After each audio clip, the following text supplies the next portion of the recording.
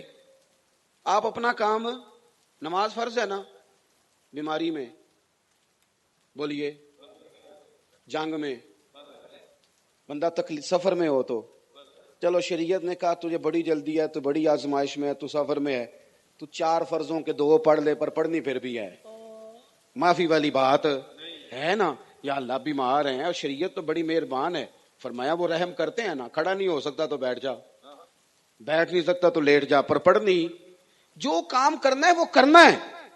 یہ کیا بات ہوئی مجھے دکھ آ گیا تھا ذرا تو میں اپنے اصل کام سے رہ گیا. اور بھائی آ جاتے ہیں دکھ, زندگی میں آ جایا کرتے ہیں.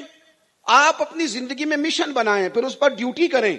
دکھ بھی آتے رہیں گے, سکھ بھی آتے رہیں گے, تعریف بھی ہوتی رہے گی, تنقید بھی ہوتی رہے گی, محبت بھی ہوتی رہے گی, اظہار بیزاری بھی ہوتا رہے گا. اپنا کام نہیں چھوڑیں, مقصد والا کام شروع کریں, پھر اسے کریں, پھر چلتے رہیں.